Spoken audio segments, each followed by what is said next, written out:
taiko, jis jau turėjo tą savybę palikti savo tą grubų kūną ir vaikščioti su subtiliu. Jį ten su savo vyru, kaip irgi taip, nežinau, ar pokštavo, ar jie tikrinos.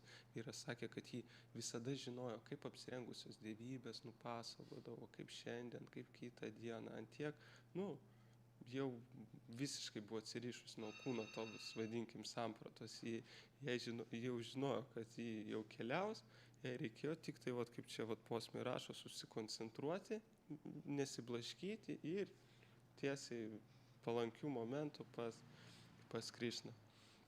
Tai, man tai net apskritai kol kas dar taip protas net negali išnešti, kas ten vyko, bet aš tikiu, kad visiems aplinkusiam buvo labai stipri realizacija ir jie, aš manau, stipriai įsikvėpė praktikuoti, kas matė tą gyvai ir vien tą istoriją išgirdus, taip apmastant pačiam jau, ta sąmonė kinta. Tai jį per tą naktį dar jie ten stebėjo, kad jį ten neužmygtų, neatsijungtų, nes jį buvo, ten nevalgė, skaityk, 1,5 mėnesio. Tai jį ten visiems irgi neramu, žinai, kaip ir kas ten laukia. Ir, žodžiu, tik tai atsidarė daršinas, gavo dievybę, jį ten, dabar aš nepamenu, ką pasakė, bet, žodžiu, pasie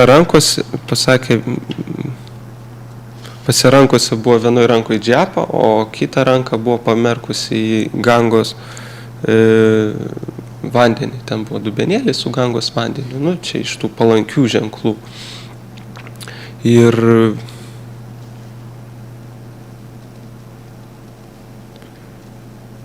Ir tiesiog po to daršino, ten kelios minutės jos jau nebuvo.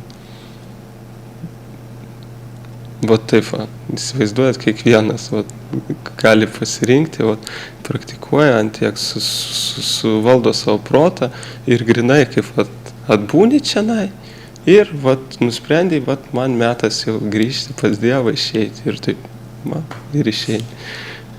Tai taip daro žmonės. Mes gyvenam, dažniausiai žmonės, aišku, miršta, mūsų artimieji, ten netikėtai, niekas nebūtų pagalvojęs, ten ar panašiai, paėmė ir išėjo. O čia tiesiog žmogus žinojo, kelintą valandą, kaip paims ir tiesiog išeis. Kaip eini miegot, tai čia žymiai sąmoningiau. Iš karto kitą realybę. Į dvasinį pasaulį ir patenki. Tai ta istorija iš tikrųjų, nežinau, mane taip privertė net susimastyti apie pačią apskritai astrologijos tą vietą netgi dvasiniam gyvenime. Ir ne tik astrologijos, ir vadinkim visų papildomų tokių priemonių, kurias galima irgi savotiškai panaudoti, kad tarnystė į Krišną. Kad tie dalykai, jie veikia, kaip ir Prabhupada kažkas sakė, astrologija, tai kaip matematika, tai viskas tikslu, jeigu tuos dalykus išmanytai. Jis pats žinojo, kas jam buvo nulemta, pavyzdžiui, žinojo, kad jis šitą didelį judėjimą ves, pats Prabhupada, ir jis, kai jo klausdavo mokiniai, aš ten skaičiau irgi laiškus, ten apie astrologiją, jis taip sako, tai nieko neturi bendro su Krišnos sąmonė, tai yra tiesiog mokslas. Bet, tą žinant, tai tiesiog galima, tai yra privalumas tiesiog, jeigu tu žinai, tu gali jį panaudoti. Kaip ir bet kas, bet kokią savo veiklą, bet kokį savo kažkokį talentą mes galim panaudoti, tarnystėj Dievui. Tai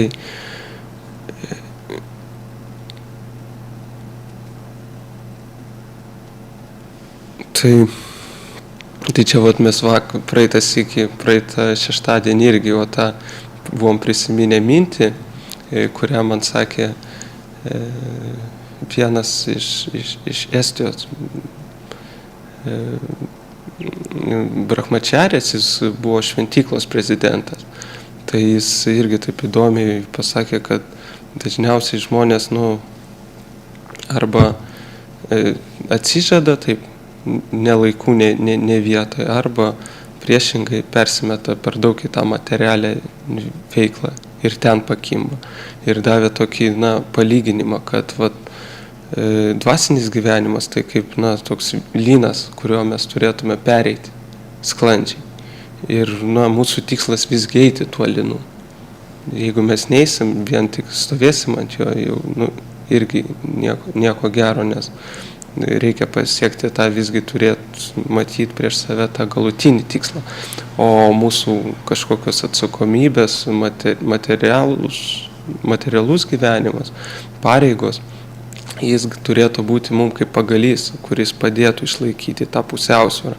Mes neturėtume vien su tuo pagaliu užsižaisti, bet neturėtume jo ir numesti.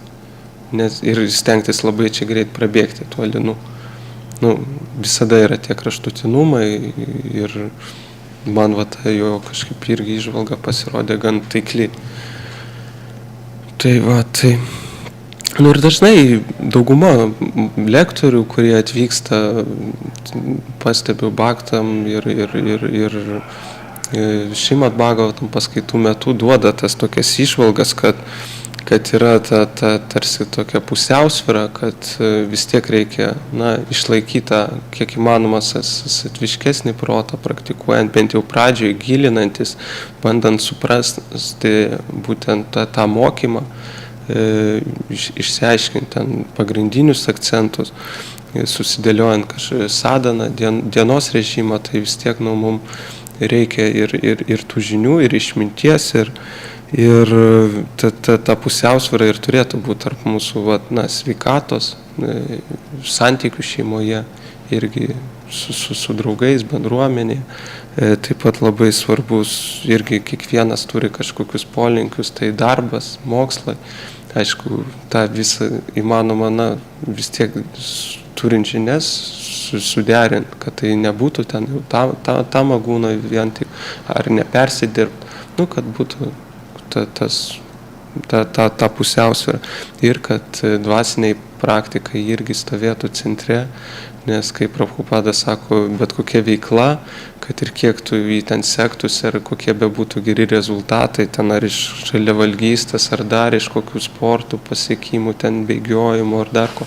Jeigu mes nepridedam to vienetuko į priekį, to nesudvasinam, nematom tų sąsajų su Dievu, tai lieka tiesiog nuliai. Ir kiek tų nulių bebūtų, kiek tai vis tiek, taip vadinkim, taip neužpildo, taip tuščia. Nors gal ką ir, nežinau, užpildo, kam gal ir smagu, bet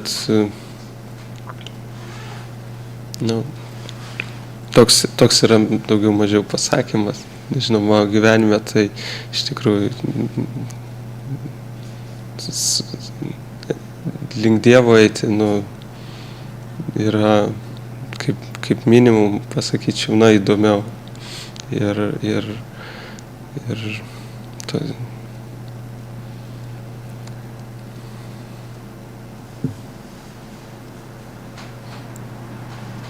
ir dabar atrodo kažkaip, kad yra tarsi vis tiek toksai, kaip anksčiau gyvenau ir kaip dabar, kai atsirado, vadinkim taip, knygos, aplinka, žmonės, kurie irgi siekia to galbūt dvasinio pažinimo, savęs pažinimo ir irgi bando pažinti Dievą. Ir būnant tarp jų, tai tas labai reikalinga pačiam.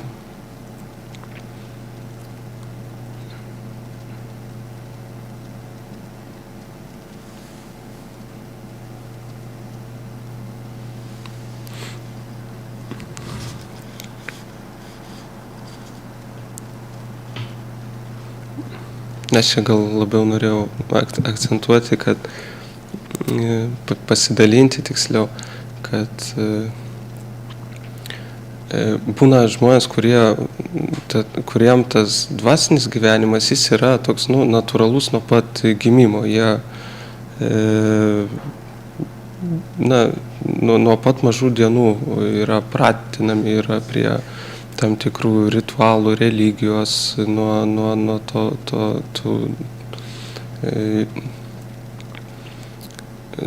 to mokymo, tokie kaip, nuo vaikystės auga tame. O būna, kur to galbūt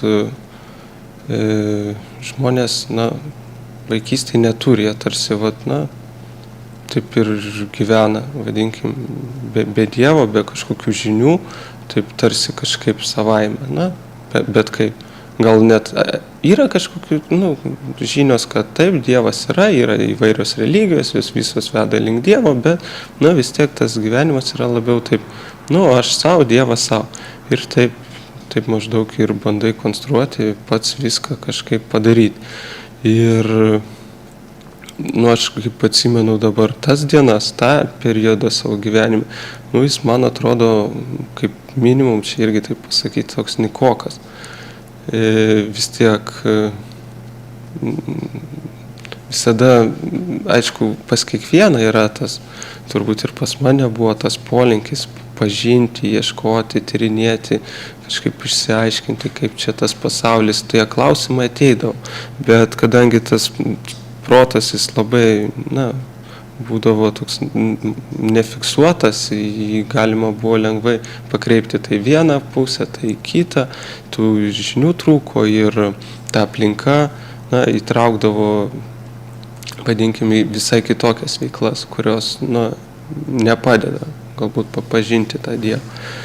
Ir galbūt vėliau, kai jau atsiranda kažkaip ateina tas laikas, kai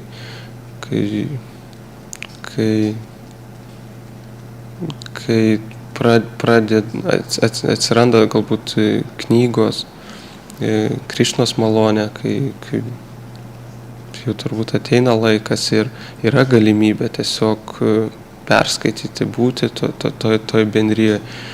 Tai vis tiek aš pastebėjau, išlieka tas toksai, laisvos valios pasirinkimas. Tu matai, kiek daug gauni, bet tu vis tiek turi tą savotiškai laisvą valią. Tu gali to ir nedaryti, pavyzdžiui, gali nebūti, nedalyvauti, nepraktikuoti. Ir tu vis tiek, tau Dievas leidžia pasirinkti. Jeigu nori mane pažinti, maždaug tęsk. Jeigu nenori, prašau, tu gali daryti, ką nori. Ir iš tikrųjų pas mane bent jau ta patirtis yra, kad tikrai gyventi kaip anksčiau tai nesinori, o galbūt taip kaip matai kai kuriuose knygose rašoma ir apie atsidavimo tarnystę ir yra tie lygmenys, dar tu net negali taip daryti, nes tavo kažkokie įpročiai, jie yra antiek inertiški, antiek patį veikia, kad pačiam iš savęs taip susidoroti su kažkokiais savo elgesio ar charakterio trūkumais, matai, kad ir neįmanoma, kad čia beveik tie dalykai nuo tavęs tiek ir nepriklauso. Bet vis tiek tos pastangos, kaip aš matau, jos turi būti. Ir tiesiog tos pastangos yra ne tiek, kiek aš galvoju, kad kai aš stengiuosi galbūt pasikeisti, suprasti kažką, kad ne tiek aš pats tą padarau už savęs, bet aš tiesiog dedu tą ketinimą, kasdieną bandau tą daryti ir kai ateina rezultatas, aš tiesiog jo nepriskiriu savo. Tai įsivaizduoju, kad yra tos visos realizacijos jos ateina iš aukščiau. Tai tas galbūt toks veikimo modelis, jis tada apsaugo nuo tokio vėlgi egoizmo, kuris galėtų išaugti, atsirasti pas patį. Tai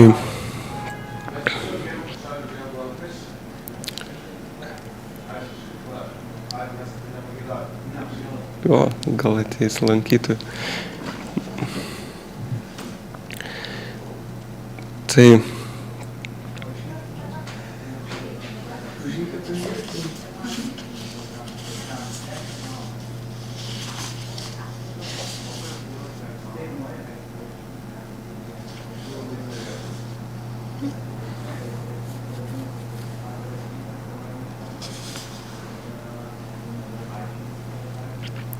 Tai va čia aš kažkaip bandžiau privesti prie to nesiblaškančio proto, kaip jis, kitąsyk vaikystėje, jis mums net yra savotiškai nulemtas. Ne, tai mūsų yra, vadinkim, praeitų gyvenimų karma. Jeigu mes gimstam, kaip vadinkim, Prabhupada, ne, kaip pasijau visos ir žvaigždės, viskas nulemta, kad jis, taps didis mokytojas.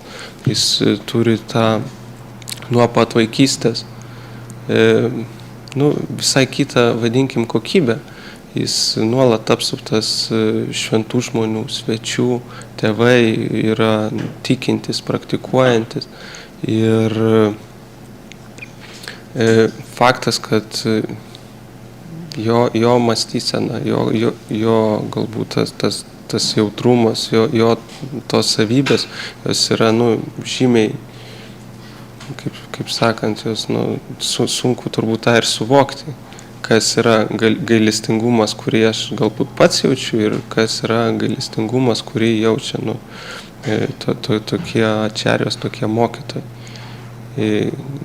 Tai galbūt net kitas ir nesulyginama ir tas net pasireiškia, akivaizdžiai ir mūsų kūrinyje. Tai lieka tam tikri įspaudai, judėjimai visi, kurie duoda tam tikrų rezultatų. Ir dėl to, pas mane bent jau tokia realizacija, kad kiekviena pastanga nenueina veltui. Kaip ir sako, net ir mažiausias žingsnis link dvasinio gyvenimo, jis nelieka pamirštas, nes vis tiek tie įspaudai, jie stiprėja, net jeigu mes kažką darom ir nepavyksta paprasčiausiai, tai vis tiek, reiktų toliau tęsti ir tvirtinti galbūt tą pamatą, stengtis tą protą kiek įmanoma labiau sukontroliuoti, kad jis būtų, kuo labiau valdomas. Čia mes praeitasik irgi kalbėjom iš Vigyano seminaro ten buvo visas seminaras, Bhakti Vigyana, Rusijos mokytojas, apie meditaciją kalbėjo, kas tai yra mokslas ar menas. Ir ten buvo daug tokių įdomių momentų, jis rėmėsi taip Patanžalio sutromis, kas irgi taip atrodytų, kuo čia susiję visą tai su atsidavimo tarnystė, bet akcentas tame, kad prižiūrėti savo kūną, jeigu tu jau jį ketini skirti tarnystei Krišnai, tai tas yra vis tiek svarbu. Ir pažinti save, savo vadinkim taip, galimybės, savybės ir kaip jas teisingai panaudoti, tarnaujant Krišnai, tai aš manau, net nebijoju, kad yra svarbu. Ir čia prisiminiau Bhakti program puslapyje skaičiau, kad yra apskritai tokie net 3, vadinkim, požiūriai į gyvenimą žmonių. Taip įman. Tokie labiausiai apibendrinti. Tai vieni žmonės iš gyvenimo tikisi kuo daugiau malonumų, tiesiog, kiek įmanoma gauti daugiau naudos iš gyvenimo, malonumų, gerai praleisti laiko ir jie net negalvoja, ar mirs, ar nemirs, tiesiog, taip gyvena. Iš tikrųjų, jau aišku, kai būni vien tik tai bhaktų bendruomenė, ar pats keitiesi, tai dažnai tokių žmonių kitąsyk ir nesutinki jau ir pamiršti visai, kad ir būna taip. Bet kartais pasitaiko tokių realizacijų progų, pamatyti, kad taip yra kažkas ir taip gyvena.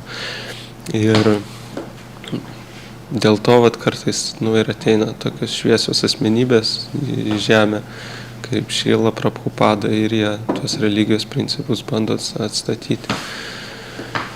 Tai kitas žmonių tipas yra, jis labai slipdus ir apie jį kalbėt galima būtų irgi labai ilgai. Tai žmonės, kurie mato, kad čia yra kančia, kad čia yra liūdna ir labai blogai, reikia iš čia, nežnintis, vadinkim taip. Ir šitas pavyzdys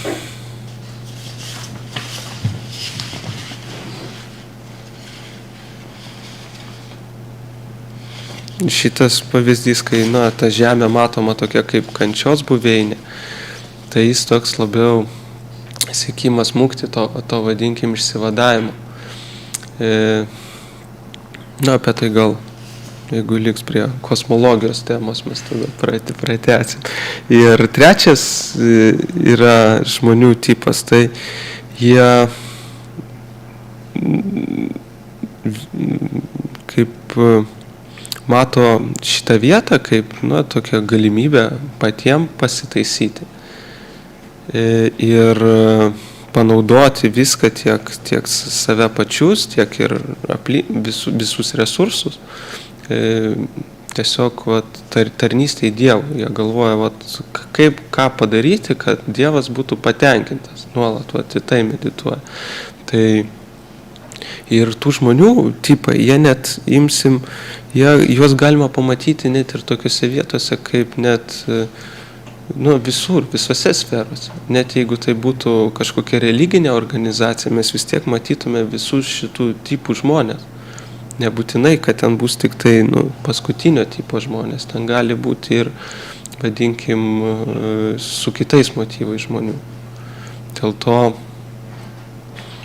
to, manau, ir yra prirašyta nemažai knygų, kaip praktikuojant, kad kaip reiktų tą teisingai daryti. Ir dėl to yra tiek vyresniųjų, kurių irgi reikia klausyti, ir tas dvasinis gyvenimas jis savotiškai ir paprastas, bet ir kartu jis turi daugybę niuansų, kuriuos kartais mes patys galim ir nepastebėti. Tai geriausia, kai sako, sutampa kažkokie yra klausimai, problemos, ir reikia žiūrėti, ar tai, ką sako mokytas, ką sako tuo klausimu šventraščiai ir ką sako šventi žmonės. Mokytas tai turi omeny jau dvasinį mokytoją, kuriuo mes jau pasitikim, kurio mokymą priemam ir kuriuo siekiam. O tai yra guru, sadhu ir šastra. Tai tas sadhu tai gali būti net bet koks kompetingas žmogus, kuris išmano tą klausimą, kurį mums svarbu suprasti. Ir bet kuriuo atveju mes vis tiek tuos visus tris aspektus mes juos suvirškinam, pamatom savo gyvenime, savo patirtyje. Turim patys kažkokią jau patirtį, kaip mes kažką bandėm ir kokį rezultatą turėjom. Čia kaip buvo neseniai Renuko Sutos paskaita, sako, kuo skiriasi bhaktas praktikuojantis ilgus metus nuo praktikuojančio trumpą laiką. Nes ta teorija, ta filosofija nėra tiek sudėtinga. Jeigu žmogus, galima sakyti, satvinis ar toks imlus mokslam, jis gali labai greitai suprasti tuos pagrindinius akcentus, bet juos pritaikyti savo gyvenime, įgyti tą tikėjimą, pasitikėjimą Dievu, bet kokioj situacijai. Tam jau reikia tam tikrų galbūt realizacijų patirties. Ir kiekvieną dieną mes galim turėti daugybę tokių patirčių, kai mums reikia kažką padaryti ir kokią logiką mes vadovaujamės priimdami tuos sprendimus. Ar tiesiog kaip pasitikim Dievu, ar patys iš savęs bandom kažkaip tą situaciją sutvarkyti. Čia toks didelis vidinis galbūt darbas, bet galima save visada pastebėti tose vietose. Ir pradžioj bent jau, kaip galbūt grįžtant prie Vigianos seminaro, jis ir akcentavo, kad pradžioj gerai yra tiesiog pažinti savo, vadinkim, tas protos būsenas, kaip mes funkcionuojam kasdieniam gyvenime ir kaip atrodo mūsų protas. Tai pavyzdžiui, Patanžalio sutrose irgi yra ten gan gražiai išskirto tos tam tikri proto būviai. Senoviai, pavyzdžiui, žmonės juos labai gražiai žinojo, pagal juos gyveno, buvo mokymai ir dėl to iš tikrųjų gal mažiau būdavo visuomenė ir kažkokių nesusipratimų. Tai galima, čia gal yra 6 tie proto būviai įvardinti. Jeigu įdomu, kam, tiesiog perskaitysiu. Tai kšipta yra tokia autizmo būsena. Tai yra tokie labai staigus, impulsyvūs svyravimai žmogaus. Visiškas toks pasinirimas ir prisirišimas prie tokios, grubios, vadinkim, kūno koncepcijos, kai tu taip paniręs į savo norus, kad tu visiškai nieko nematai ir tokie emociniai svyravimai dėl tų kažkokių prisirišimų jie yra labai dideli. Tokia labai stipriai išreikšta galbūt radža guna. Toks Tomai tu su tais žmonėm, kurie autizmu serga, turi patirties, tai panašu į tiesą. Ten aišku turbūt yra daugiau. Tai labai individualu, ten negali pasakyti, kad konkrečiai vienas modelis tinka. Ten tiesiog yra labai didelis spektras tų visų dalykų, kurie patenka. Čia, ta prasme, kiekvieną žmogų reikia individualiai analizuoti, kažkaip pasakyti. Nėra šablono, pagal kurį vertintume visus autistus. Bet yra. Tada yra kita tokia būsena. Čia kažkuria prasme galim ir savy pastebėti kažkokias apraiškas kartais, ar kaip puolami tą būseną. Tiesiog čia tam tikri tie proto būviai, kuriais tas protas veikia ir jogai juos įvardinat kaip mudha, yra tokia būsena, kai papuoli tokia neviltė, abejonės, toks bejėgiškumas, kai, sunku yra, kai tokia apatija viskam, neveiklumas. Aš atsimenu anksčiau, man tai labai dažnai tas būdavo, kol aš neturėjau nei kažkokios dvasinės praktikos, nei kažkokios realybės, į kurią medituot, kai, visiškai tokioj, toj prieš tai kšiptos būsenų ir gyveni, kai tu medituoji kažkokius savo norus ir tiek, ir taip gyveni. Tai priveda prie tos kitos stadijos vienareikšmiškai, aš galiu pasakyti iš savo patirties ir tos būsenos negatyvios susijusios labai. Yra dar tokia viškšipta, tai kai tokia visiškas chaosas galvoje, kai tokie, daug minčių, ta būsena tokia jaudrinta, kai atrodo, nežinai, ko imtis ir taip, greit pavargsti. Ta greit pavargsti aš pridėjau prieš savęs, jeigu taip protas perkaista, tai ir čia taip ir vediškai žiūrint toks jau vatos kraštutinumas turėtų būti. Tai irgi kažkas gali turėti vieną ar kitą tokio proto realizaciją ir jeigu jau mes pagaunam save iš tų būsenų, tai reiktų savo kažkokią lemputę užsidegti, kažką reikia tvarkyti, save pagavau. Čia yra nenormali būsena, aš neturėčiau joje būti. Jau pirmas toks signalas savo. Tai šita su daug minčių, šita būsena, ta vadinkim, įaudrinta vata, ji iš esmės yra būsena mūsų kasdienio gyvenimo, ypatingai mieste. Jeigu taip jau sąžiningai savo pasakyti, tai tengi nuolat kažkas groja, nuolat kažkas sukasi, kažkas veikia, tas protas nuolat kūrė, mezga, rezga ten visokius planus ar kokie ten bebūtų. Tai bent jau pas mane, aš tiesiog jį bandau užimti, jam duoti veiklos sąmoningai, didžiąją dalį, kad jis, ta prasme, pats ten negastroliuoti labai. Tai vikšipta yra dar kita būsena įvardinta, tai tokia būsena, nu, tokio kaip sapno, kai mes nemiegame, bet mes esam tokie paskendę kažkokiose iliuzijose, kad ateityje viskas bus tvarkoj, kad bus labai gerai, arba kad aš tuoj turėsiu tą, aš dar to neturiu, bet aš jau jaučiuosi, kad turiu, kad aš būsiu didis ten labai geras ir ten panašiai, bet to dar nėra, tai čia irgi jogai tą žinojo, vardino ir šita būsena irgi nėra siekiamybė, ta prasme, vis tiek reiktų žiūrėti, kas dabar yra. Tai tada yra dar tokia būsena ekarga. Tai tiesiog žmogaus koncentracija. Kai jis nesvajoja, lyginant su prieš tai tą paminėtą būseną, bet jis kai galvoja apie kažkokius aukštesnius tikslus. Tie tikslai gali būti nebūtinai dvasiniai, bet tiesiog, vertybių skaliai, gal net dorybės būna tiesiog. Bet jis jau turi tokį, ryžtą, koncentraciją į juos. Tai vadinkim irgi tam tikras proto būvis, kai tu ryžtingai eini pastoviai, mastai kažką, tai, čia vyriška savybė labiau. Kad, kažką įgyvendinti, sukurt, padaryti, toks, tokio šatriškas bruožas galbūt labiau išreikštas, bet čia irgi, nėra ta siekiamybė, kuri turėtų būti.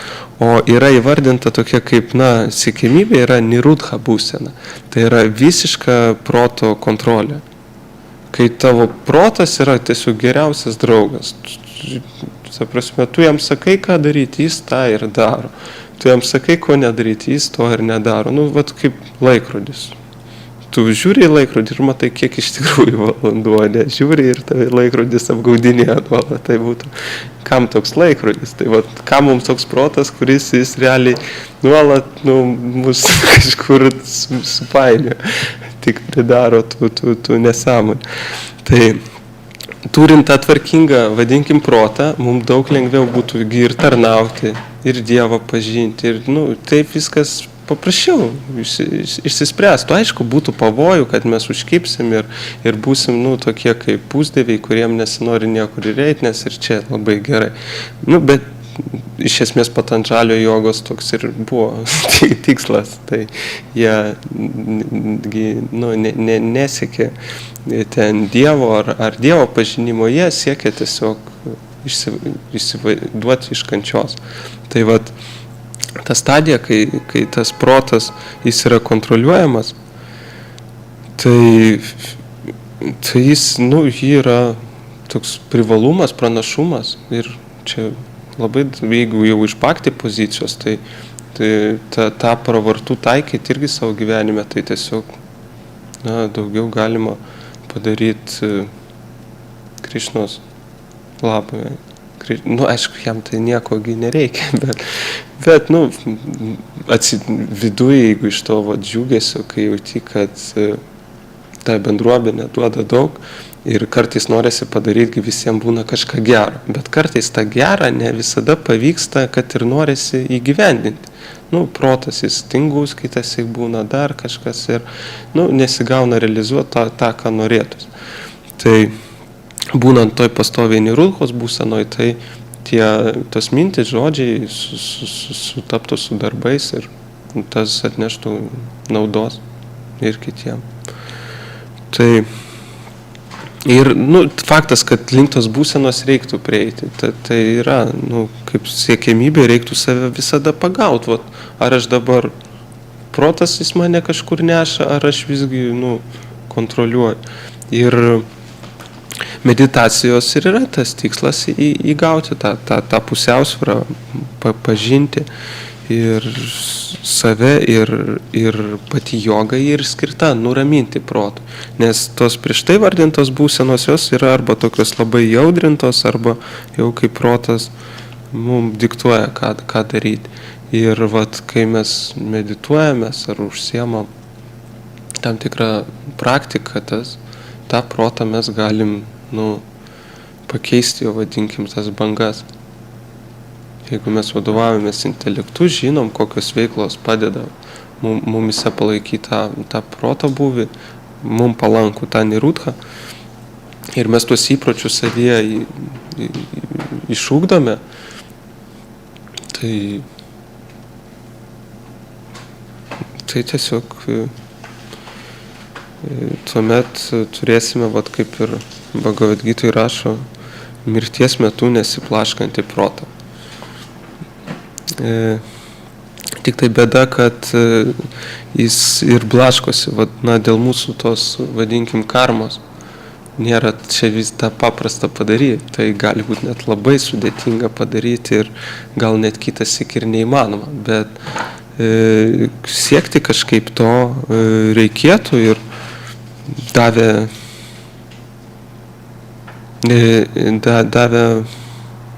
mes praeitąsyk, aš nežinau, ar aptariam ten dažniausiai kokias daro klaidas ir kokie yra patarimai, ką reiktų daryti. Ar įdomu, ką išskyrė Vigyana? Čia gal aišku bus daugam, žinoma, kiekvienas daug tų dalykų ir patys skaitė, bet kuo dažniau mes kažką kartojam, permastom ir bandom pritaikyti, tuo labiau, jeigu tai dalinamės tais dalykais, tuo tas mumise giliau kažkaip suskamba ir aš bent jau savo gyvenime pastebiu, kad jeigu aš daug girdžiu kažkurios dalykus, ypatingai žmonių, kurie tą realizavę, aš kai noriu pasielgti priešingai, man tų žmonių atvaizdas prieš akis ir atrodo, kad jie šneka ir tada, kur ta sąžinė jau tada neleis to padaryti. Pavyzdžiui, ten mes su Tomu ir Veda studijavom ir ten nori kažką sumaišyti, kas tarpusavyje nedera ir iš karto ten, sako ir galvoju, kodėl taip skaniau. Žinai, tas protas jis savo bando, o intelektas jis rodo tau piešinį ir jeigu ten keletą kartų iš eilės tą praignoruoji, aišku, užsimiršta, kam ten tai paramatmai tave, kaip sakant, trikdyti be reikalo, bet šiaip tai, reiktų bandyti atsišaukti tą sąžinės balsą kitąsyk, jeigu jau gilinamės. Tai jis iš tokių klaidų, galbūt meditacijai, parodė, kad nereiktų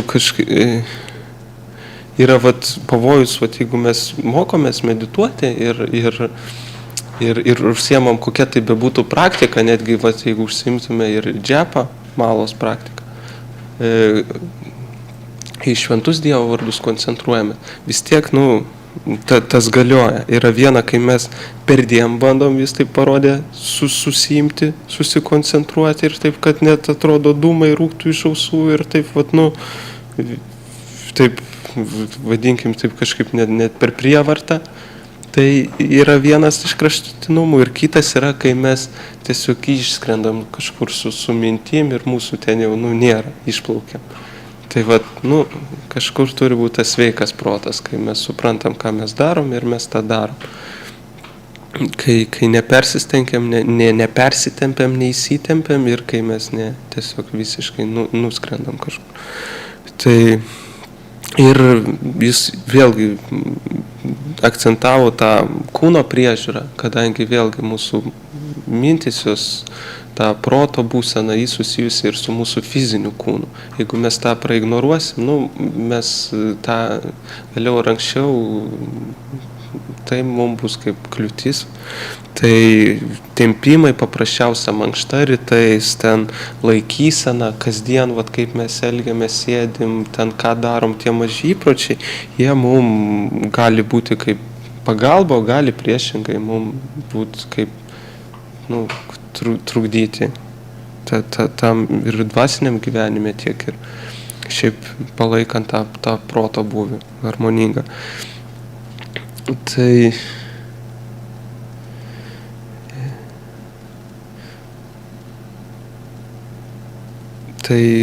būtent pradedant praktiką jis taip pat patarė neskubėti.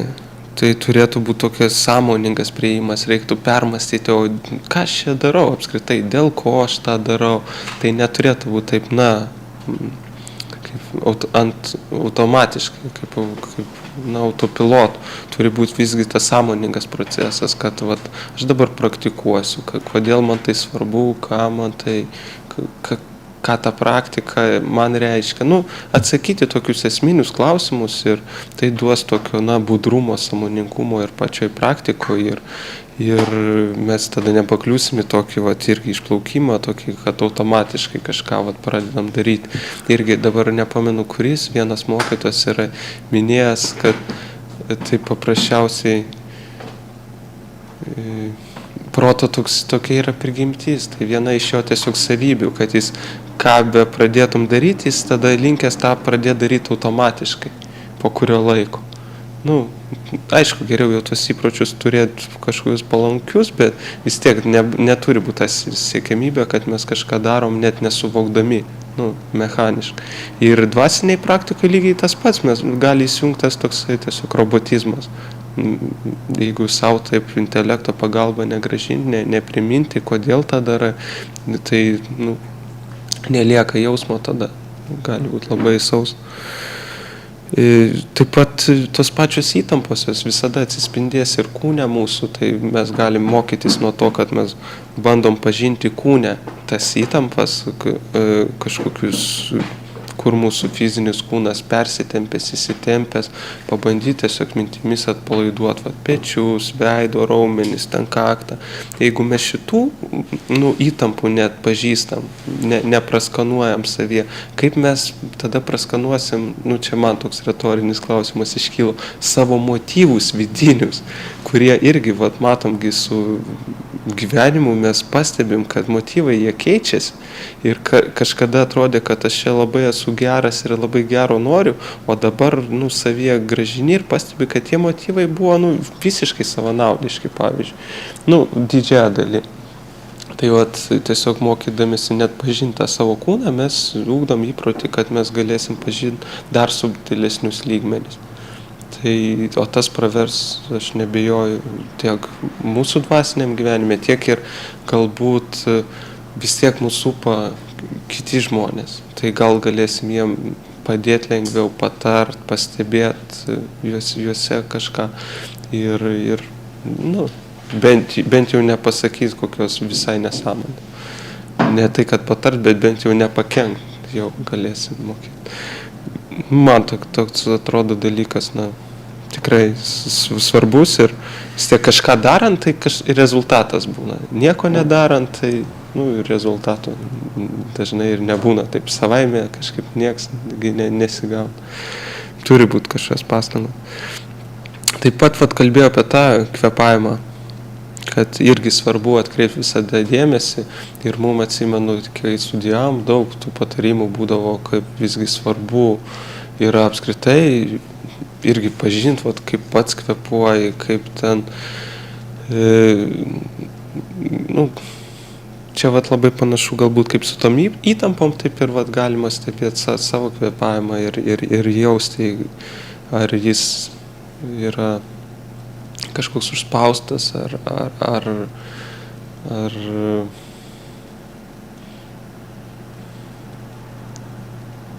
taip juokingai skamba, turbūt lengvai kvėpuojasi, bet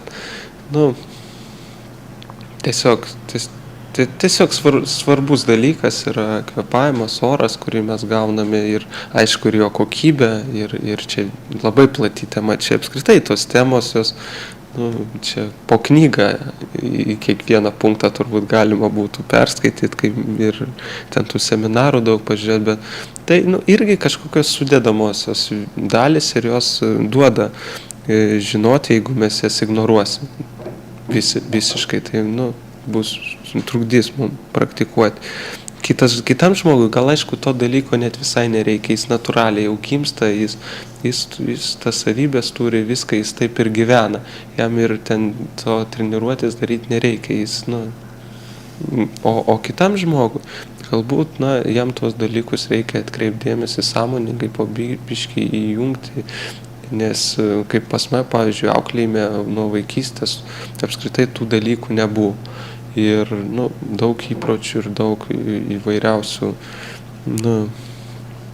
praktikų aš matau, kad, nu, jos man gyvenime tiesiog padeda, kaip, nu, tiesiog funkcionuoti visuomenėje. Aš jau ten, nu, kad tas protas jis būtų pajėgus apdoroti tiesiog, na, informaciją, kad būtų galimybė skaityti, suprasti, nu, suvirškinti tas knygas.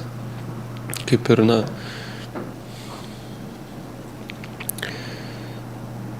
tai taip pat kalbėjo,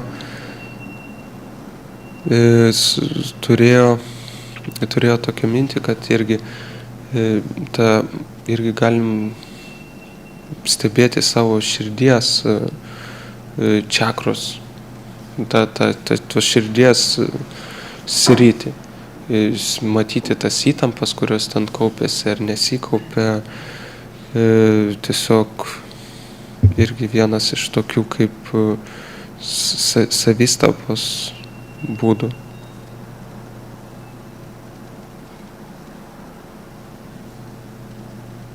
Ir stengtis irgi atkreipti dėmesį, ar nesusitapatinam su grinai va ta tokia kūniška samprata, pats į save tarsi pasižiūrėti kartais, nu, iš šalies, va, nu, gyvenime tiesiog pagauti save, kur aš dabar įsisukęs, kokioj veikloj, nu, kur mano tas ego randasi.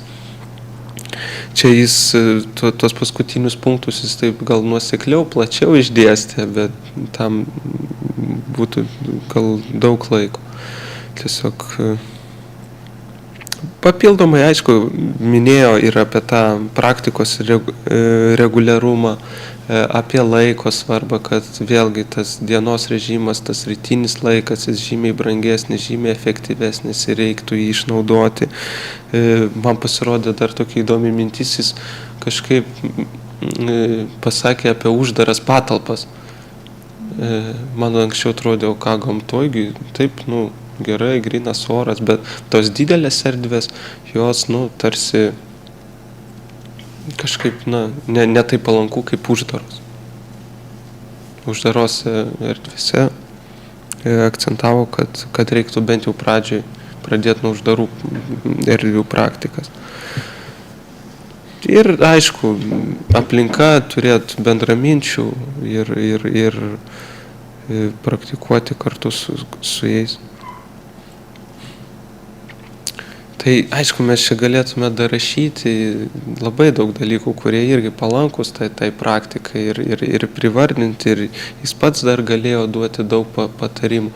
Bet esminis galbūt tas momentas, kurį jis norėjo galbūt paaiškinti, kad vis tiek reikia dėti kažkokias pastangas. Ir tas kaip yra pavyzdys, kad tai kaip tas važiavimas dviračiu. Vienas yra, ką mes bedarytume, yra mūsų ta pastanga, vienas ratas, o kitas ratas yra Dievo malonė, kurią mes gaunam. Ir tiesiog turi būti abu tie komponentai, kad būtų kažkoks rezultatas. Kitassyk, nu, niekad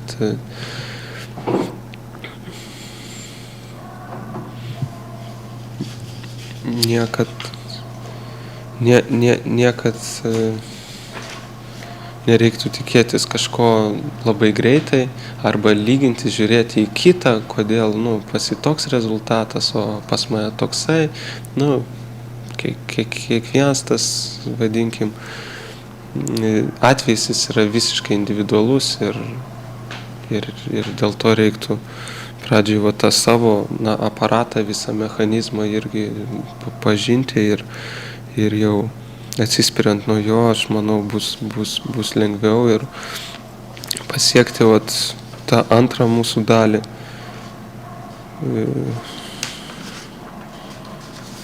Taip išgąsdinau sakydamas antrą dalį, turbūt visiškai pasiaukojęs, kur jis sako, nesiblaškančių protų ir visiškai pasiaukojęs prisimena aukščiausiai. Tai tas žodis visiškai pasiaukojęs, na, jis nėra paprastas, nes čia vėlgi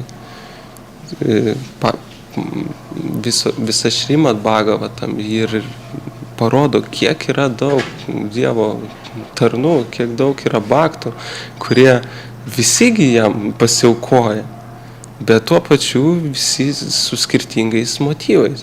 Kiekvienas turi vis savo kažkokių kabliukų. Vienas, vis kitokia nuotaika. Ir skaitant tas istorijas, mes galim pamatyti, kiek įvairiausių gali būti motyvų. Jau net ir pačioje atsidavimo tarnystėje. Ir kaip vienas iš Gosvamių, Rupa Gosvamis, Bhakti Rasamrita Sinhu, vienas pirmos skyriaus 11 ten šlok, 1.1.11.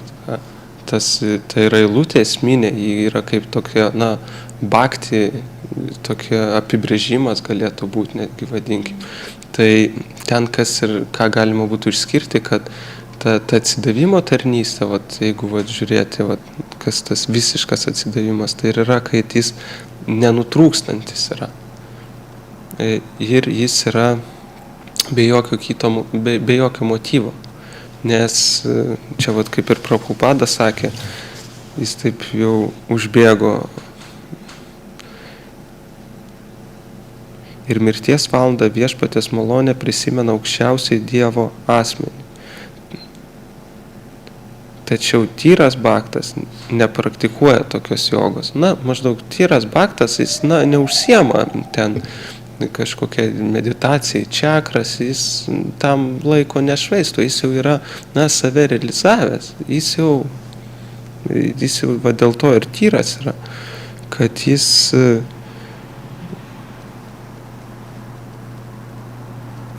nes jis visada yra Krišnos sąmonė. Tai būtent irgi iš tos savybės, kad jis visuomet paniręs. Tai yra, nenutrūkstama. Ir tyras tai nurodo, kad pas jį nėra kito motyvo. Ir jeigu pažiūrėsim tą 14 skyrių, jis čia bus po savaitės, aš nežinau, kas jį komentuos, bet tai toks jau labai stiprus posmas,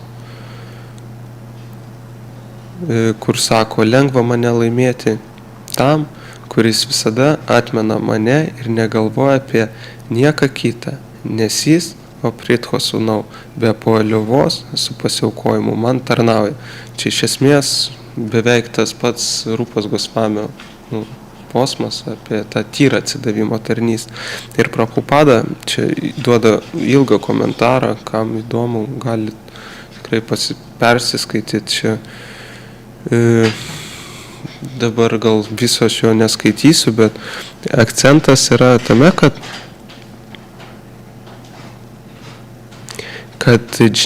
džana joga, karma joga ir hatha joga turi savanaudiškų tikslų, tuo tarpu tobulas bhaktas nori tik suteikti malonumo aukščiausiam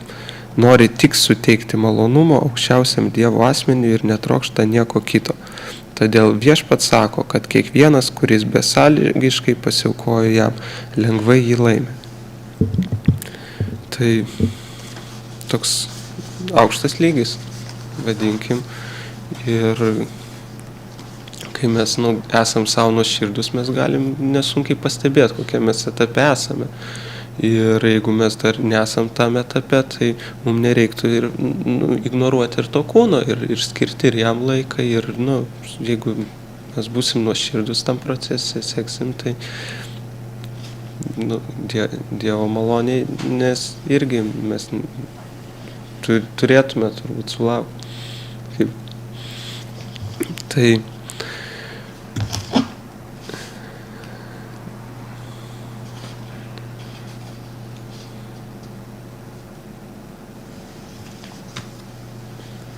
Tai aš čia norėjau dar tokią pagvildenti istoriją. Ji, aišku, reikalautų gal net čia atskiros temos, bet taip trumpai užbėgant. Tos praktikos su motyvų pasekmė. Kartais, kaip minėjau, kad yra žmonės, kaip praktikuoja tą meditaciją, ar tai būtų net šventų vardų kartojimas, jis gali būti su ko žmonės dažniausiai ir siekia pasaulyje, nu, su tokia prigimtim gyveni, vienas malonumų ieško, kitas, vat, kaip minėjau, ten siekia nuo tos kančios pabėgti, o tik trečias siekia, vat, nu, kažką duoti. Tai jeigu mūsų dar mes atkreipiam dėmesį, kad ta sąmonė nėra tokia kaip karvutės, nu, karvė, tai žinom, kad ji turi tas visas geriausias savybės, nes ji ima iš pasaulio tai, kas nemiršta, vadinkim, nu, nieko nesunaikindama žolę, jie net nerauna, o tik tai nuskabo, tai net žolė nenukenčia. Ir iš žolės viskas pavirsta, na, pienu, tai tyriausias gėrimas visoje žemėje. Ir jį maitina savo, na, išalkusius teliukus, ir kai teliukai pageria, ir ten nubėga nuo jos, jį dar pati bėga jų laižyti paskui juos. Kokia turi būti asmenybė va tam kūne, kad jį gimsta ir vien tik tai daro kažką dėl kitų. Ne? Tai jeigu pas mus dar ne karvė sąmonė, taip juokingai skamba, ne? Tai nebijotinai, kad gali būti ir kitų motyvų bent jau. Ir tai yra pagrindinė priežastis, vadinkim taip, kas ir neleidžia šventam vardui atsiskleisti pilnai. Nes visos tos knygos jos ir yra tam, kad mes nedarytume įžeidimų. Nes šventas vardas jis labai galingas. Vien yra, pavyzdžiui, Adžemilos istorija, kur žmogus tiesiog net nežinodamas pašaukė savo sūnų Narayaną mirties akimirką ir jis išsigelbėjo nuo Jamatutų tiesiog. To tik reikėjo, kad nebūtų jokio motyvo, tiesiog, kad nebūtų jokio materialaus motyvo. Jau tas pats vardas iš savęs jau to ir užtenka, kad jis suveiktų. Bet kai pas mus yra tie motyvai, pasąmoniai, grinai kažkur, kurių mes net patys gal nežinom ir mes su jais tarsi tą kartuom, aišku, tie dalykai, jie dega ir šventas vardas veikia, tačiau jis negali pilnai atsiskleisti. O tuo labiau, jeigu mes to darom kažkaip nepagarbiai, vadinkim.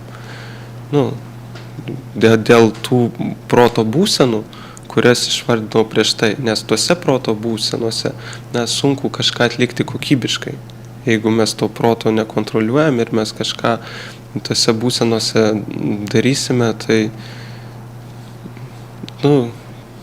čia kaip bandyti girtam, pavyzdžiui, pastatyti kažką ar juvelyrui ar chirurgui, turbūt neįmanoma atlikti operaciją. Tai ir čia turbūt savotiškai tą sunku būtų padaryti. Tai tie dalykai, jie turėtų eiti, man kaip koja kojon, kad ir tą dalį prižiūrėti, čia kaip pasakau su ta lasda, kad tas kūnas, protas veiktų sklandžiai ir kad mūsų dar intencija, motyvai būtų nukreipti ten, kur reikia, į tą realybę, kurią mes suprantam, kurios siekiam. O kad suprastai, čia jau kiekvieno individualus reikalas, kur kas jaučia, kur turi realizacijų ir kokius santykius su Dievu, kas nori suformuoti, tai tas tokius, ir kūrė, bando tą daryti. Tai ką mes bedarytume, kokią praktiką užsiimtume, mums vis tiek, ar tai net ir būtų tas siekimas, vadinkim, to išsivadavimo. Labai įdomus sandarbose yra paminėti momentai Dživa Gosvamio kūriniuose. Mums vis tiek reikės bhakti, vis tiek reikės meilės. Meilė, vis tiek yra Dievo vienintelė energija. Ne vienintelė Dievo energija. Ir kad kažkas vyktų, tai yra toks duodamas pavyzdys, kad bhakti yra kaip laivas, kuris mums padeda siekti tam tikrų tikslų. Ir, pavyzdžiui, jeigu mūsų tikslas yra išsivadavimas, ta sala, į kurią mes plaukiam su valtim, tai mes ir patys nueinam nuo tos bhakti. Mes nuplaukiam su Dievo meile iki išsivadavimo ir ta valtis mums tampa nereikalinga. Ir dėl to mes padarom įžeidimą. dėl to vat ir sako, kad tas impersonalus noras, tas išsivadavimas iš kančios, jis yra dar blogiau negu Džemilos atveju, kai jis tenai su prostitutė turėjo daug reikalų. Tai čia net, ta prasme, jo atveju buvo dėkingesnė net situacija. Toks įdomus pamąstymo momentas, kad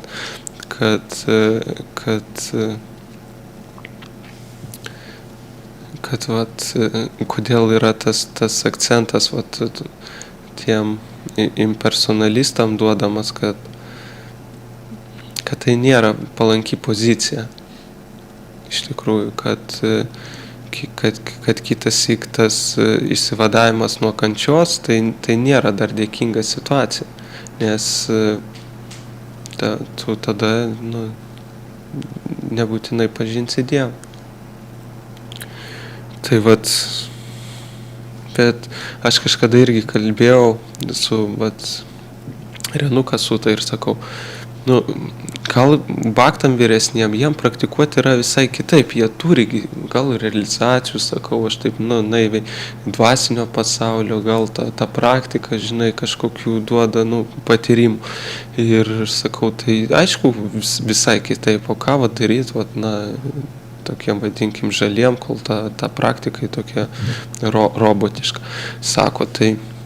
Sako, tugi kiekvieną dieną turi galimybę susipažinti su dvasiniu pasauliu, sako, knygosegi viskas parašyta. Ir aš tada tikrai pagalvoju, jo. Ir jeigu turėtų tos įpročius knygų skaitimui taikyti tą patį, ką mes vardinom meditacijai, kad irgi tai turi būti, su motyvu, tvarkingai, su laikysena, pastovumas, rytinis laikas. Tai irgi atsiranda tam tikras, patyrimas, skonis, kad tą norisi daryti pastoviai, kad tu, lyg atrodo, kitasik negali atsitraukti. Ir jeigu tuos dalykus, tiek ir tą dvasinę praktiką, tiek ir šventraščių studijas atlikti kokybiškai, stengtis kiek įmanoma kokybiškai, tai ateina tos patirtis.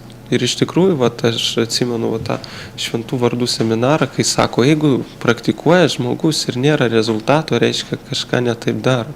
Negali būti, kad atliekant šitą praktiką, kurią mums paliko Prabhupada, nebūtų realizacijų. Čia turi būti iškart realizacijų. Ta prasme, nes procesas labai stiprus, galingas, reiškia kažką netaip darom. Reikia tiesiog susimastyti, apsitart, pasigilinti ir bus tos realizacijos.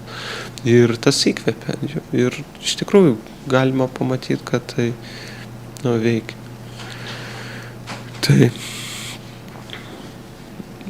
Tai nežinau, ar kankinti jūs dar. Jau matau tikrai daug laiko.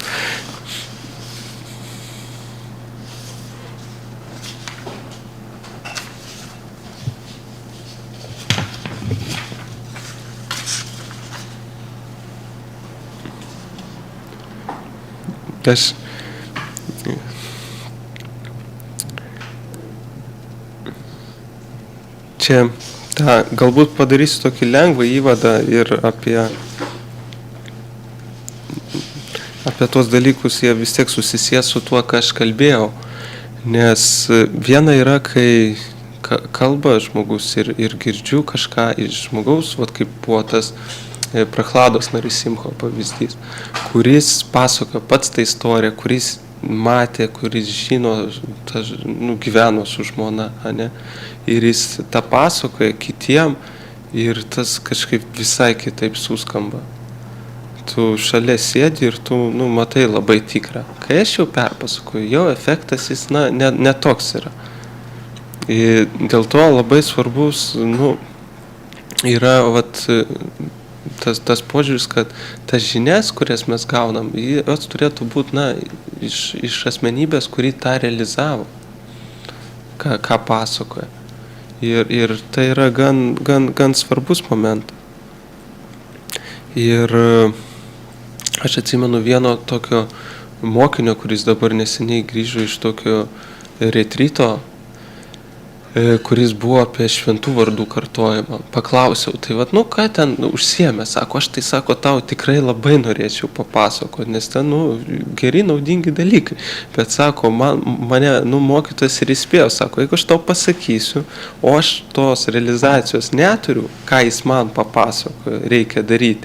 Ir tu dabar išgirsi ir pradėsi naudoti, ne taip priimsi, ir tu pagalvosi, kad ne, tas netiek svarbu. Ir tu taip, tarsi numesi, kad savotiškai, tas neveikia. Ir tu uždarysi save nuo tokios didelės galimybės. Tai dėl to sako, geriau tu pats jo paklaus kitą kartą, jeigu kaip nors susitiks. Tai va, toks atrodo kažkoks įdomus momentas, bet būna ir taip. Gal. Tai čia lygiai taip pat su ta kosmologija. Dabar irgi nekalbėt apie ten dvasinės planetas, apie materialų pasaulį. Tai aišku, gal dauguma ir žino, susipažinę, bet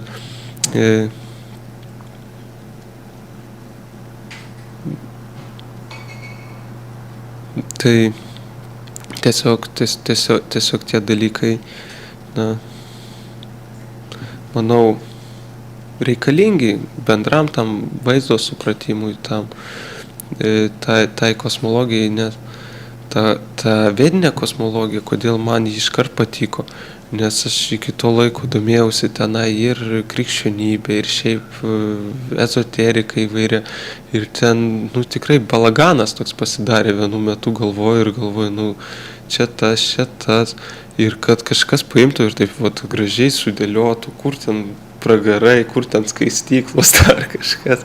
Niekas to nedaro. Kiekvienas savo kažkokį ima panarplėje vieną galą, kitą, o kad būtų viskas gražiai aprašyta, sudėta, pavyzdžiui, kur yra, kaip atrodo dvasinis pasaulis, kiek užima, kokie atstumai, kokie yra pragaro sistema, už kokias nuodėmes, kur žmogus patenka, kiek laiko prabūna, kur jos apskritai randasi materialiam pasauliu, konkrečiai nurodyta, kurioj vietoj, koks visatos dydis ten, tos protėvių planetos iš tikrųjų tokios yra, kas yra po mumis, kokios planetos, ko pasižymi jų civilizacijos. Iš čia tos visos istorijos su ufonautais, ten su kokiųgi tik nėra tenai dabar tų sąmokslo teorijų.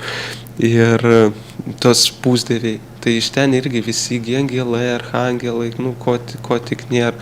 Tai irgi ten viskas labai gražiai surašyta, Šrimad Bhagavatam, aš dabar nepamenu, kurioj ten knygoj, bet tiesiog studijuojant tą literatūrą, kurią mums paliko Šrila Prabhupada, iš karto tos gali būti realizacijos, jeigu mes tiesiog nuoširdus ir mums tas įdomu, mes viską sužinotume. Bet čia ir įdomu, kad viskas po nosim, viskas yra, bet mums yra lik įdomesnių užsiėmimų. O kaip taip pat, jeigu pamastyti, o kas gali būti įdomiau, negu sužinoti apie tą dalyką, kuris nesibaigia. Čia žemė, tai mes jau ten sukamės, kiti gal prisimena net savo ten praeitus gyvenimus, dar kažkurios praeitus, ir vis tiek čia randa ką veikti. O kad ten apie Dievo baktus paskaityti ar apie dvasinį pasaulį sužinoti, ne visada, atrodo, atsiranda ir to laiko. Tai aš savo dažnai tą iškeliu mintį ir taip save prigauni, kai tingi kažką daryti. Tai žiūrėkim, kad su tuo pagaliu neužsibūtume vietoje ir kad jo visai ten kažkur labai neišmestume. Ir mirties metu tada bus lengviau, jeigu mes visą gyvenimą kažko praktikavom, treniravomės į tam tikrą realybę, nežinau, kas į kokią praktikuojat, tai mirties metu tą bus lengviau išlaikyti ir prisiminkit Prachlado žmonos istoriją, irgi taip pasiruošti galima, suspėti ir išeiti ten, kur norim. aišku, čia jau Krišnos malonė, jis viską taip ir suorganizavo, bet nu, reikia būti turbūt ir vertam to.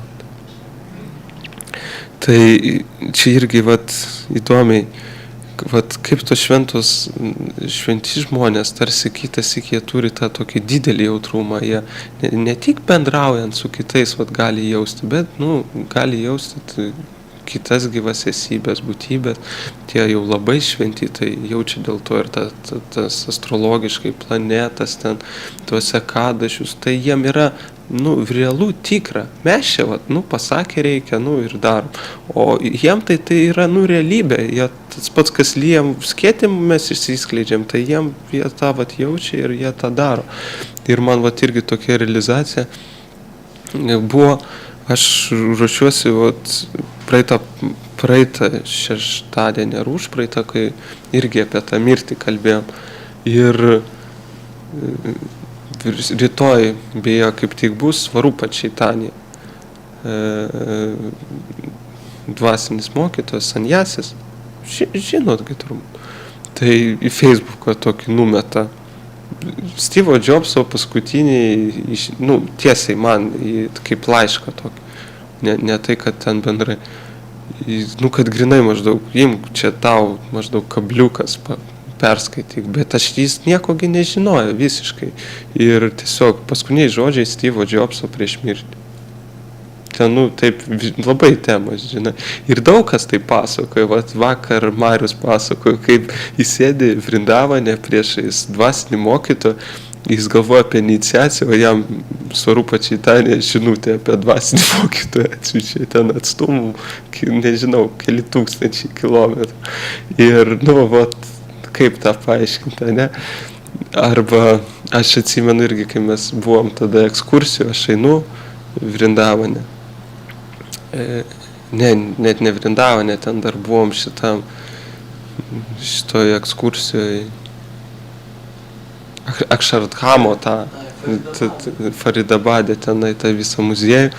Einu ir kažkokie galvoju tam porą klausimų, jis taip iš to jos ir atsakinėt pradeda. Aš galvoju, nu gerai, šitą tai dar galima čia, nu, ezoterika, bet nu vis tiek, nu, jiem, va tie va dvasiniai dalykai, va ta realybė, kurią va mes skaitom šventraščiuose, tai nėra kaip, nu, multikas ar istorija, tai yra, nu, pilnai tikra, tai yra, nu, patiriama, tai ir turi būti ir mum normalu patiriama. Jeigu mes negaunam tos patirties, tų realizacijų, reikia vėl grįžti prie tos praktikos, pažiūrėti savo, nu, tą nuoširdumą, savo motyvus, perskanuoti ir tęsti. Nu, kaip man patiko viena kursiokė, kuri irgi studijavo filosofiją ir metė, sako, nu, čia jeigu reikia daryti kokybiškai. Tai aš, sako, nestudijuosiu. Nu, pavyzdys ne tame, kad reiktų mesti, bet man irgi patiko vieno dvasinio mokytojo toks patarimas, sako, pirmas dalykas dvasiniam gyvenime, kurį reiktų savo atsakyti. Tai tiesiog, ar jums to iš vis reikia? Apsispręskite, ar tiesiog iš vis jums to reikia. Nes, ta prasme, čia reiks dėti ir pastangų ir reiks matyti, kad.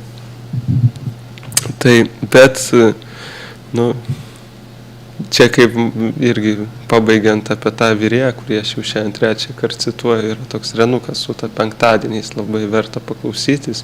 Taip gal paprastus dalykus, bet, nu, realizuotus tikrai pilnai savo gyvenime dalinasi ir tas tikrai skamba vėliau ir bandant pritaikyti santykiuose, tiesiog bet kokioj sferai labai, nu, reikalinga, naudinga. Aš neįsivaizduoju, jeigu aš to žmogaus būčiau nesutikęs, kur aš čia būčiau, vos ne tai.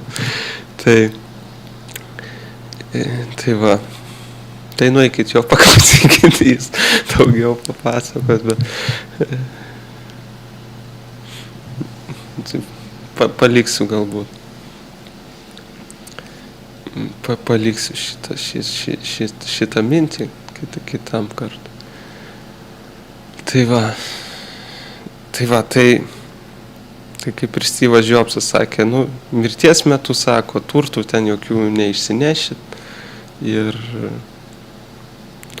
Ir jis pats tą realizavo, kad kad tas kažkokių va, tų materialių tikslų siekimas, nu, jis paverčia žmogų tokia kaip, nu, marionetė, tu įsisuki į savo tos norus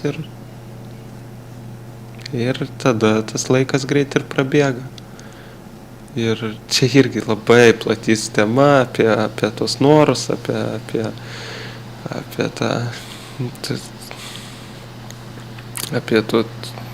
tuos tikslus, bet, na, palinkėsiu visiems kažkaip ramiai, kūrybingai, išmintingai gilintis ir žiūrėti, ar ateina va, tos patirtys, ar tai yra kiek įmanoma, ar tai yra, nu, sąmoningas tas procesas, suprantam, kas su mumis vyksta, ką mes darom, nes kaip vat irgi sakė Denisas Prabhu, čia jis berods kurią dieną, dabar nepasakysiu, skaitė paskaitą, sako, nu, Krišnos sąmonė, tai visų pirma, na, turi būti sąmoningas žmogus, jis turi, nu, suprast, kas su juo vyksta, kas darosi ir atsispiriant nuo to praktikuoti. Na ir visi ačiarius tą vienareikšmiškai pripažįsta, sutinka ir čia aš, aišku, net nepradėsiu jau apie ten santykių šeimoje ir su žmonėm ir su draugais, kurie irgi turi būti, nu, žmogiški, tvarkingi ir nuoširdūs. Tai Šrimad Bhagavatam ki jai ir klausimų tiesa, kokių gal kas turi. Bandysiu išreikšti. Čia kalbėjot apie profesinį gyvenimą kažkiek ir bandymą, nu, kaip ir sudėvinti, galbūt tiesiog atsiminti Krišną, tai gal galite, pavyzdžiui, plačiau šiek tiek, nu, gal savo, pavyzdžiui, ką jūs susiėmėt ir kaip pastatot Krišną į pirmą vietą, toj srity. Vis tiek kažką daro materialiam gyvenime. Taip. Tai kaip prisimenat Dievą, kaip bandot savo primatyti? Klausimas yra, kaip prisiminti Dievą gyvenime, tiesiog atliekant savo kažkokią profesinę veiklą, taip? Kaip tą darbą sudvasinant, vadinkim. Tai, nu, iš tikrųjų labai sunku, nu, tai paėmus, nes kiekvienas darbas ir kiekviena situacija visiškai individuali.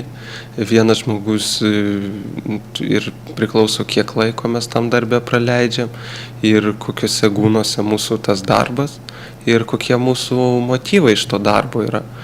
Tai čia, na, reiktų, aišku, žiūrėti konkrečių atvejų kiekvienam, bet pas mane tokia buvo situacija, pavyzdžiui, kad irgi čia labai subtilu, nu, nes viskas keičiasi akivaizdžiai. Užsiemi tam tikrą veiklą ir vėliau, nu, dingsta noras kažką daryti. Nu, atrodo, kaip čia tų pinigų jau netiek daug reikia ir to nereikia, tų atsakomybių pradedi vengti. Nu, tai čia irgi nėra sprendimas, kad, nu, čia būtų tas toks netikras atsižadėjimas, kai tiesiog nu, bėgi nuo savo pareigų. Tiesiog, žinai, vis tiek ta sąmonė, aš matau, kokiam lygiai aš randuosiu. Kad mano sąmonė dar nėra ta atvira atsidavimo tarnystė ir bet koks, vadinkim, tas atsižadėjimas, jis būtų, nu, nesavalaikis, kaip minimum, nes pavyzdžiui, dabar aš tiesiog mano, nu, kaip aš matau savo sąmonę, jį tiesiog rado, kas jai maloniau. Čia linksmiau, tai ten tiesiog ir eina ir čia jį gauna daugiau malonumo. Anksčiau jį galvoja, kad čia gaus daug malonumo, dabar jį nori čia malonumo. Nu, gal tiesiog gūna pasikeitė. Jeigu ten, nu, bet tai vis tiek yra, nu, ta materiali sąmonė. Aš su tokia sąmonė, nu, čia nieko nesudvasinsiu. Tai aš tą suprantu ir tiesiog tiesi, ką jau dabar darai. Ir nieko ten labai nepasuksi, nu, darai tas pareigas, žiūri, kad jos tiesiog neneštų tos jau grubios karmos, kuo ten be užsiimtum. Ir savo intelekto pagalba, nu, gali planuoti, o kokio aš norėčiau darbo, koks jis būtų satviškesnis, koks darbas atneštų daugiau laimės kitiem naudos. Ir bandai po biškį daryti tą, kiek įmanoma, tokį shiftą harmoningai. Ir papildomai vis tiek jau visada meldiesi Dievui, galvoji, parodyk man, aš pats nematau, kuo užsiimti tarsi. Ir duoda tau progų, kažkokį, kažką padaryti dėl grinai, ar suvenyrų kokių, ar, tokių paprasčiausių dalykų, kaip pasitarnaut, nudžiugint kitą žmogų, tai labai taip žemiškai. Tai bet kokiam darbe, kurį dirba, tai mes tokių progų galim turėti pilną vien su savo bendradarbiais ir šiaip ir tuos pačius pinigus kitur panaudoti ir dirbti tiesiog visai su kitu motyvu. Ir tiek. O vėliau, jeigu bus laikas, tai bus noras, tas pokytis įvyks, bet manau, kad neturėtų būti toksai, kad tiesiog čia aišku, sunku tai patarti, bet bėgimas nuo tos, vadinkim, atsakomybių, kurias jau turi. Man patiko, berods gal, dabar nepasakysiu, kuris mokytojas, bet kai jam uždavė klausimą, kaip žinoti, kurios tos pareigos yra, kaip mano, o kurios yra jau kaip tarnystė. Tai tiesiog jis taip atsakė, jeigu nežinotumėt apie Krišnos sąmonę, ar jūs tuo dalyku užsiimtumėt? Jeigu nieko nežinai apie Dievą, ar tu tą tęstum daryti? Tai jeigu tu darai kažką dėl Dievo, tai jeigu tu to nežinotum, tai tu to nedarytum paprasčiausiai.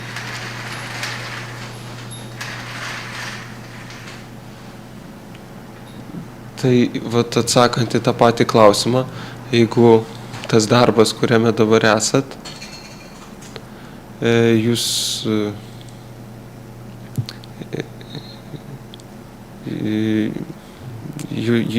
jo netęstumėt, jeigu nežinotumėt, pavyzdžiui, apie Krišnos sąmonę,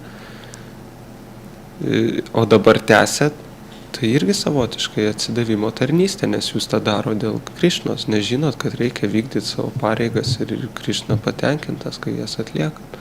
Aš taip matyčiau tą situaciją, bet čia geriau, aišku, klausti, kas iš vyresnių labiau pažengia. Bet tas savalaikis atmetimas,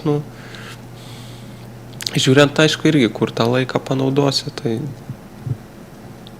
čia ar ne visai taip.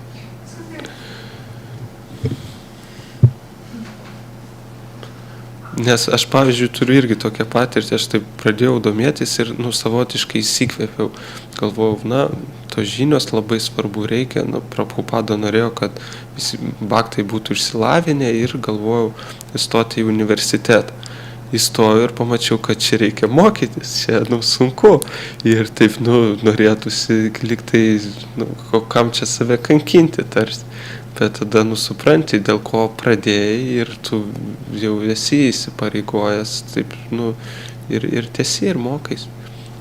Ir vis tiek jau pati ta sąmonė neleidžia, ir tų darbo temų, ar rinktis labai, vadinkim taip, tokių pasaulietiškų, tu bandai vis tiek tą kažkiek, įnešti tų žinių ar tos šviesos, tai aš lygiai taip pat galvoju, tas žmogus, bet kuo jis tik užsiimtų, jeigu jis praktikuoja, jis tos vidinės nuotaikos, tos šilumos, tos sąmonės, to prasado savo aplinkoje atneš vis daugiau ir tų žmonių, vadinkim taip, aplinkui jį bus vis daugiau ir laimingesnių, tai čia bet kur galima tarnauti, tai su tokiais motyvais, su tokia sąmonė. Bet tą sunku daryti, tai tikrai nelengva ir kitąsyk norisi iškelti tas vėliavas, viską. Čia kaip lygiai tas pats klausimas turbūt būtų santykiuose, ar reikia gyventi su žmogum, kuris, pavyzdžiui, netiki. Tai nežinau, čia kiekvienu atveju geriau tartis su tuo, kas pažįsta, žino situaciją, mato ją ir gali patar. Nes vat, kaip vat, su tais jautriais žmonėm, vat, sakiau, ar kurie senai dvasinę praktiką užsiem, tai jie lygiai taip pat būna, kai mato ten apskritai į ateitį, į praeitį, žino ką patarti. Kaip mes vat, buvom irgi toj pačioj Indijoje, ten žmogus pažiūri į delną ir pasako, kas kiek ten vaikų turės, kada, kokie etapai sunkus gyvenime, pavojai. Nu, tiesiai, vat, kaip sako, iš delno būrė.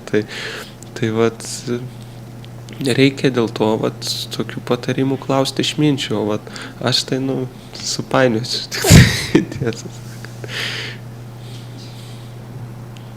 Tai tiek.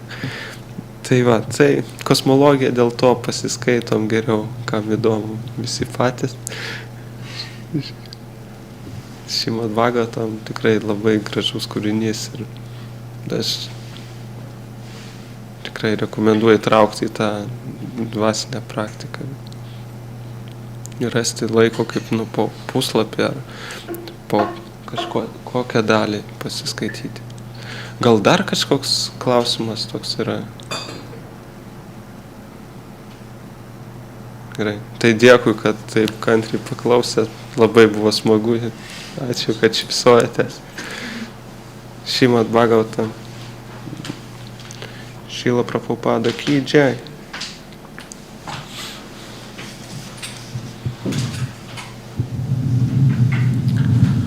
Užsikalbėjau.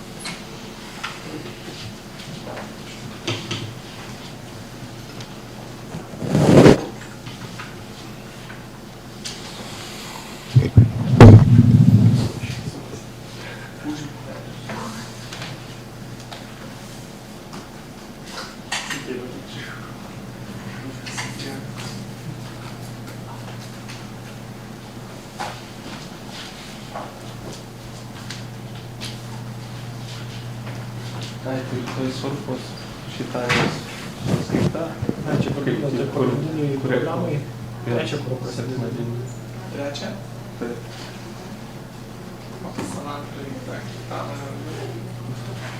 Aš tai turėsiu vis tiek šventyklą rytoj atvažiuoti. O kelintą? Tai ten nuo 12, bet ten susikerta su Šeitanijos vano. Važiuosi? Ne? Čia geriau važiuoti.